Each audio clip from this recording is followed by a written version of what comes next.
नमो बुद्धाय, जय भीम। दोस्तों आज का विषय बहुत ही भी है और बहुत जरूरी भी। आज हम यह समझने की कोशिश करेंगे कि तथागत बुद्ध ने क्यों कहा कि हमें ईश्वर की जरूरत नहीं है। ध्यान रहे, यह वीडियो किसी की आस्था पर हमला नहीं है, यह बुद्ध की करुणा और तर्क को समझने का प्रयास है। अब जरा उस समय को समझते हैं जिस दौर में तथागत बुद्ध ने जन्म लिया। यह लगभग 6वीं शताब्दी ईसा पूर्व का भारत था। आज जैसा लोकतंत्र, विज्ञान या मेडिकल सिस्टम नहीं था। समाज पूरी तरह से धार्मिक कर्मकांडों पर टिका हुआ था। यज्ञ और बलि का दौर। उस समय यह माना जाता था कि आग में घी डालने से देवता प्रसन्न होते हैं, पशु बलि देने से संकट टल जाता है। यज्ञ सिर्फ धार्मिक क्रिया नहीं था, बल्कि पावर सिस्टम बन चुका था।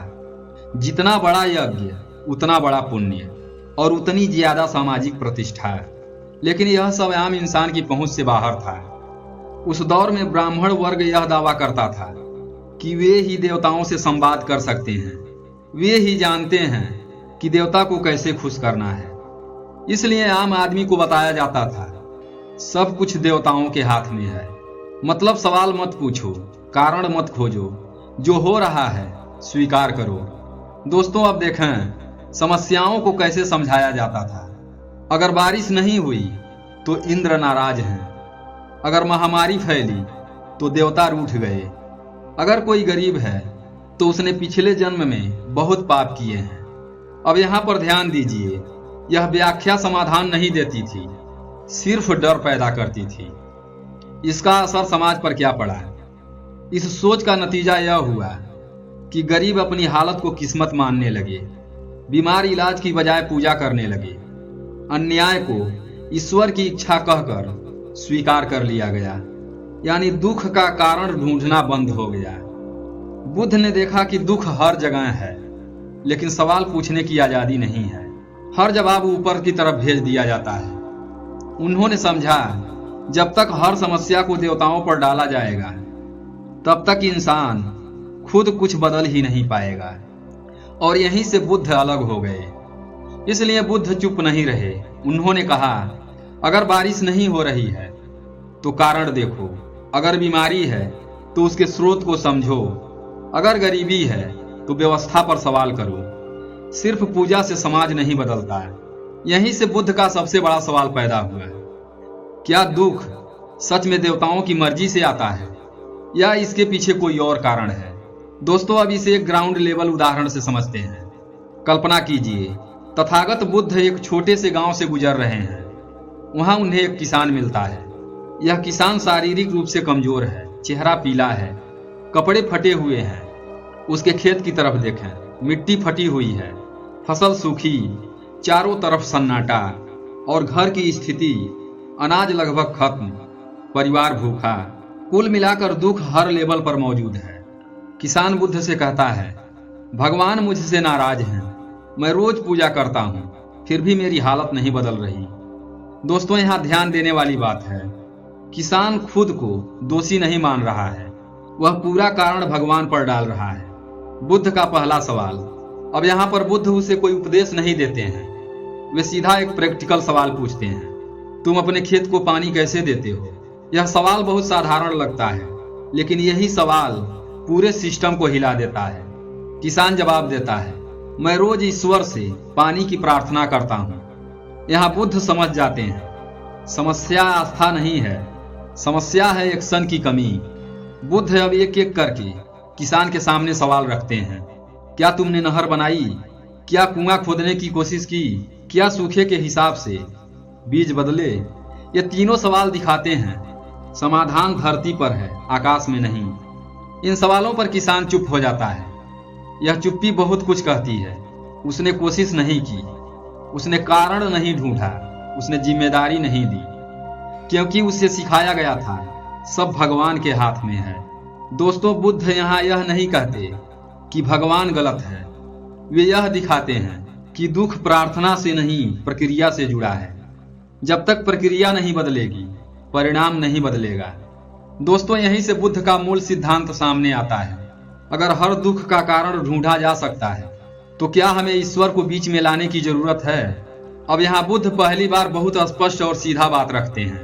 वे किसान को डांटते नहीं हैं, न ही उसकी आस्था का मजाक उड़ाते हैं। वे सिर्फ तर्क के लेवल पर बात करते हैं।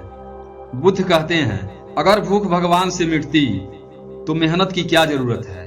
इस एक लाइन में पूरा सिस्टम सवालों के घेरे में आ जाता है।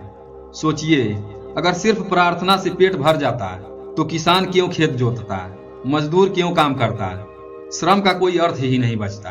फिर बुद्ध कहते हैं, अगर बीमारी पूजा से जाती तो दवा की क्या जरूरत है। यह बात उस समय भी उतनी ही क्रांतिकारी थी जितनी की आज है, क्योंकि उस दौर में बीमारी को देवताओं का कोप माना जाता था। इलाज से ज्यादा पूजा करवाई जाती थी। बुद्ध पहली बार कहते हैं, बीमारी कोई सजा नहीं, बीमारी एक कारण का परिणाम है। बुद्ध यहाँ क्या स्थापित कर रहे हैं? दुख का स्रोत बाहर नहीं है, दुख किसी देवता की मर्जी नहीं है। दुख पैदा होता है गलत कारणों से, गलत आदतों से, गलत समझ से, और जब कारण बदल जाएंगे तो दुख भी खत्म हो जाएगा। दोस्तों, बुद्ध की सोच बहुत सीधी है। कारण है तो परिणाम है, कारण नहीं है तो परिणाम नहीं है। इसमें चमत्कार की जरूरत नहीं, मध्यस्थ देवता की जरूरत नहीं, सिर्फ समझ और कर्म की जरूरत है। यह सोच क्यों खतरनाक लगती थी? यह बात उस समय खतरनाक लगती थी क्योंकि अगर दुख का कारण समझ में आ गया तो ब्राह्मण की मध्यस्थता खत्म, यज्ञ की अनिवार्यता खत्म, डर का सिस्टम टूटने लगा। इसलिए बुद्ध की बात सिर्फ दार्शनिक नहीं, सामाजिक क्रांति थी।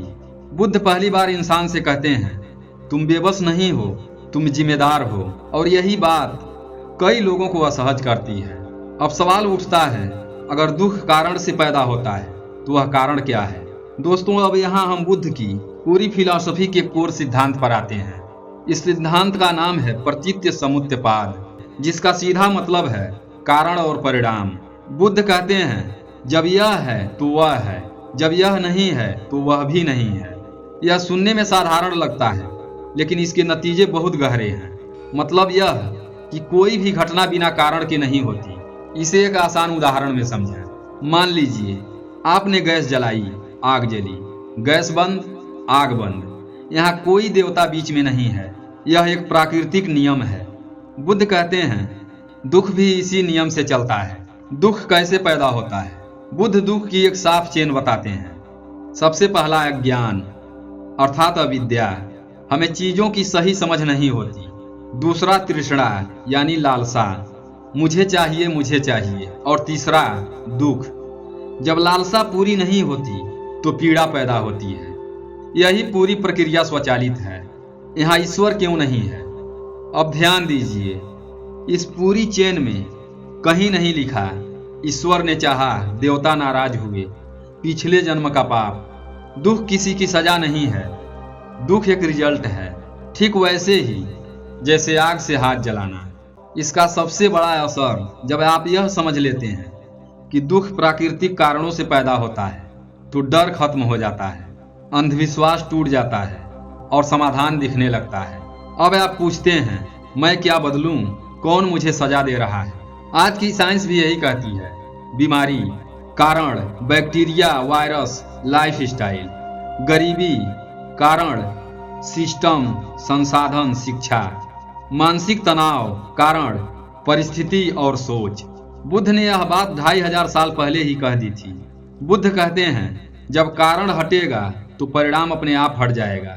मतलब अज्ञान हटाओ तो तृष्णा घटेगी, तृष्णा घटेगी तो दुख घटेगा। कोई चमत्कार नहीं, कोई मध्यस्थ नहीं। अब सवाल यह उठता है, अगर दुख प्राकृतिक कारणों से है तो फिर ईश्वर की अवधारणा से बुद्ध को समस्या क्या थी? दोस्तों, अब यहाँ एक बहुत जरूरी बात समझनी होगी। बुद्ध की समस्या ईश्वर में विश्वास रखने वालों से नहीं थी। बुद्ध की समस्या थी उस सोच से जो हर चीज की जिम्मेदारी ईश्वर पर डाल देती है। बुद्ध बहुत सीधे सवाल पूछते हैं, अगर सब कुछ ईश्वर करता है तो भला आया? जाति व्यवस्था किसने बनाई? भूख और भूखमरी किसने पैदा की? दोस्तों, अब यहाँ दो ही संभावनाएं हैं। पहला संभावना, अगर उत्तर है ईश्वर, अगर आप कहते हैं यह सब ईश्वर ने किया, तो फिर एक गंभीर समस्या पैदा होती है। ईश्वर न्यायकारी कैसे हुआ? निर्दोष क्यों पीड़ित है? ताकतवर क्यों सुरक्षित है? बुद्ध कहते हैं, अगर ईश्वर यह सब कर रहा है तो उसे न्याय का प्रतीक नहीं कहा जा सकता। अब दूसरी संभावना देखिए, अगर उत्तर है मनुष्य, अगर आप कहते हैं यह सब मनुष्य करता है, तो फिर बुद्ध सवाल पूछते हैं, तो फिर ईश्वर की जरूरत क्या है? अगर अपराध मनुष्य करता है, अन्याय मनुष्य करता है, सुधार भी मनुष्य को ही करना है, तो जिम्मेदारी भी मनुष्य को ही लेनी होगी। बुद्ध यहाँ यह नहीं कहते ईश्वर गलत है, वे कहते हैं कि ईश्वर की अवधारणा जिम्मेदारी को कमजोर बना देती है, और यही उन्हें अस्वीकार्य था। अब बुद्ध एक और चीज बहुत ध्यान देते हैं, डर। उन्होंने देखा कि लोग ईश्वर को प्यार से नहीं डर से मानते हैं। लोगों को डराया जाता है, नरक का डर, पाप का डर, ब्राह्मण के श्राप का डर। इस डर का नतीजा यह हुआ कि लोग सवाल नहीं पूछते, लोग अन्याय सह लेते, लोग सोचने से डरते। बुद्ध कहते हैं डर से नैतिकता नहीं आती, समझ से आती है। यह लाइन बहुत क्रांतिकारी है, क्योंकि अगर कोई व्यक्ति सिर्फ डर से अच्छा बन रहा है तो मौका मिलते ही गलत करेगा, सत्ता मिलते ही अत्याचार करेगा। बुद्ध कहते हैं सच्चा नैतिक इंसान वह नहीं जो डर से गलत न करे, बल्कि सच्चा नैतिक इंसान वह है जो समझ के कारण गलत न करे, क्योंकि वह जानता है उसके कर्म का परिणाम उसी को मिलेगा। इसलिए बुद्ध बोले डरो मत, समझो। यह सिर्फ आध्यात्मिक नहीं, यह मानसिक आजादी का संदेश था। अब बुद्ध जो रास्ता देते हैं वह बहुत सीधा है। बुद्ध का धम्म कहता है तुम दुखी हो तो कारण ढूंढो, कारण मिला उसे छोड़ो, कारण छोड़ा दुख से मुक्ति। यह कोई रहस्य नहीं है, यह एक प्रैक्टिकल प्रोसेस है। बुद्ध का रास्ता किसी देवी देवता पर निर्भर नहीं है, किसी चमत्कार पर निर्भर नहीं, किसी ग्रंथ की गुलामी पर निर्भर नहीं। यह रास्ता सीधे इंसान पर निर्भर है। बुद्ध इंसान को क्या बनाते हैं? ईश्वर आधारित सोच अक्सर कहती है तुम कमजोर हो, ऊपर कोई संभाल लेगा। बुद्ध कहते हैं तुम सक्षम हो, खुद संभालो। यही फर्क है। अब यहाँ एक बहुत आम गलतफहमी को स्पष्ट करना जरूरी है। बहुत लोग कहते हैं बुद्ध नास्तिक थे, बुद्ध ईश्वर के विरोधी थे, लेकिन ऐतिहासिक और दार्शनिक रूप से यह बात पूरी तरह सही नहीं है। बुद्ध ने असल में क्या कहा? बुद्ध ने कभी यह नहीं कहा ईश्वर है ही नहीं, उन्होंने कहा ईश्वर आवश्यक नहीं है। यह फर्क समझना बहुत जरूरी है। बुद्ध ने ऐसा क्यों कहा? बुद्ध बहुत प्रैक्टिकल सवाल पूछते हैं। मान लीजिए ईश्वर है भी, तो भी दुख तुम्हें ही समझना होगा, दुख का कारण तुम्हें ही पहचानना होगा, कर्म तुम्हें ही करना होगा। कोई दूसरा तुम्हारे लिए न समझ सकता है न कर्म कर सकता है। तो बुद्ध कहते हैं फालतू की बहस छोड़ो, समाधान पर जाओ। अब सवाल उठता है क्या यह सोच आज भी प्रासंगिक है?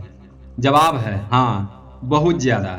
आज भी हम सुनते हैं गरीबी किस्मत है, जात भगवान ने बनाई, जो होगा भगवान करेगा। इन वाक्यों का असर क्या होता है? सिस्टम पर सवाल बंद, अन्याय सामान्य, बदलाव की मांग गायब। बुद्ध आज क्या कहते हैं? तुम्हारी चुप्पी ही तुम्हारा सबसे बड़ा दुख है, क्योंकि जब तक तुम चुप हो, जब तक तुम सवाल नहीं पूछते, जब तक तुम जिम्मेदारी नहीं लेते, तब तक कोई देवता आकर हालत नहीं बदलेगा। बुद्ध हमें चेतावनी देते हैं किस्मत के नाम पर अन्याय को स्वीकार करना खुद अपने साथ हिंसा है। यह बात आज भी उतनी ही सच है। तो दोस्तों अब आखिरी बात बचती है। जब बुद्ध ईश्वर पर बहस से ऊपर उठ गए तो उन्होंने इंसान को अंत में क्या संदेश दिया? महापरिनिब्बाण सूत्र में बुद्ध अपने अंतिम दिनों में कहते हैं अपदीपो भव। इसका अर्थ है अपना दीपक स्वयं बनो। इसका असली मतलब क्या है? इसका मतलब यह नहीं कि कोई मार्गदर्शन मत लो, इसका मतलब है कोई ऊपर से आकर तुम्हें नहीं बचाएगा, कोई चमत्कार अचानक तुम्हारा दुख नहीं मिटाएगा, कोई देवता तुम्हारे हिस्से का जागरण नहीं करेगा, तुम्हें खुद जागना होगा। बुद्ध यहाँ दीपक को क्यों कहते हैं? क्योंकि दीपक अंधेरे को मिटाता है, वह खुद जलता है, खुद रोशनी देता है। बुद्ध कहते हैं ज्ञान उधार नहीं लिया जा सकता। दोस्तों बुद्ध इसी एक वाक्य से 3 चीजें खत्म कर देते हैं। सबसे पहला निर्भरता, दूसरा डर और तीसरा अंधविश्वास। वे इंसान को यह एहसास दिलाते हैं कि तुम कमजोर नहीं हो। तो दोस्तों आशा करता हूं कि यह जानकारी आपको अच्छी लगी होगी। तो वीडियो को लाइक और चैनल को सब्सक्राइब करके कमेंट में नमो बुद्धाय लिखकर इस वीडियो को अपने दोस्तों के साथ ज़्यादा से ज़्यादा शेयर करें। फिर मिलते हैं अगली वीडियो में। तब तक के लिए अपना ख्याल रखें, हमेशा खुश रहें। हमारे साथ वीडियो में अंत तक बने रहने के लिए धन्यवाद। नमो बुद्धाय।